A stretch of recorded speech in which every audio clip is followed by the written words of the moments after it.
Hello hi नमस्कार, मी दीपिका पुन्हा एकदा तुम्हा सर्वांचं आपल्या एका नवीन व्हिडिओमध्ये अगदी मनापासून स्वागत करते।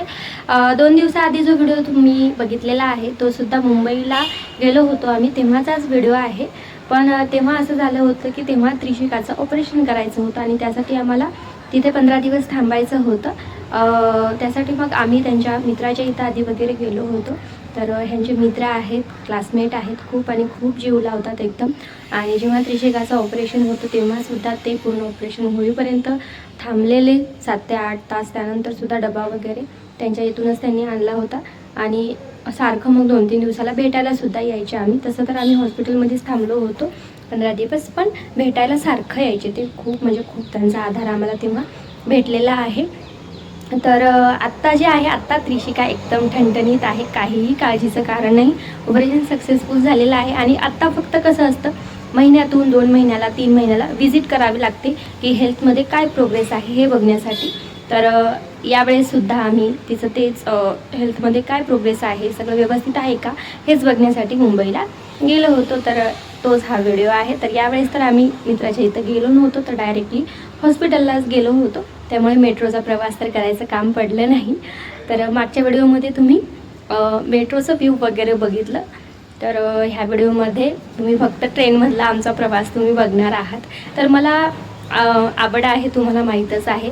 तर कडू क्षण असो की गोड क्षण असो, सगळे क्षण मी जे आहे ते कॅप्चर करत असते। आणि माझं एक मत आहे की कठीण वेळ जरी असली तरीसुद्धा ती वेळसुद्धा राहत नसते। आपण सगळ्या गोष्टींना स्वीकार आपल्याला करावाच लागतो, काही जरी झालं तरी। चांगले क्षण असो की वाईट क्षण असो, शेवटी आपल्याला त्याचा स्वीकार करावाच लागत असतो आणि मग आपण खंबीरपणे त्या गोष्टीचा स्वीकार करायला हवा असं मला वाटतं। आणि लहान मुलांना समजत नाही की त्यांना काय झालेलं आहे।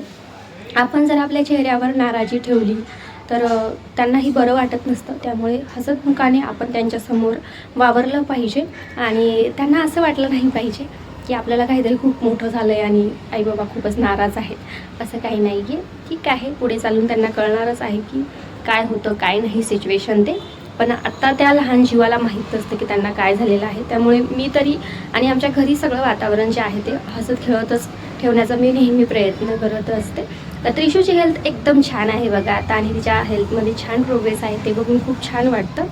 आणि लहान मुलांना थोडा त्रास झालेला आहे हे बघून थोडं वाईट देखील वाटतं। ठीक आहे, पण काय करायचं, जे आहे ते स्वीकारावं लागतं। एवढं लहान आहे ती, पण तिचं ऑपरेशन झालेलं आहे।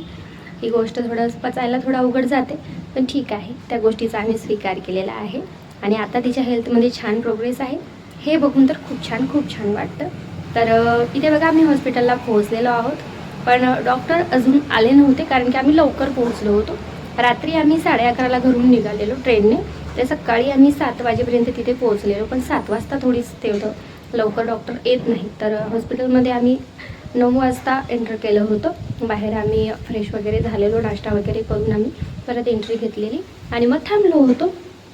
तर मग नंतर मग डॉक्टर जेव्हा आले तेव्हा मग पुन्हा तिचं चेकअप झालं आणि चेकअप झाल्यानंतर परत घरी वापससुद्धा निघण्यासाठी आम्ही लगेच निघालेलो 4 वाजताच्या ट्रेनने।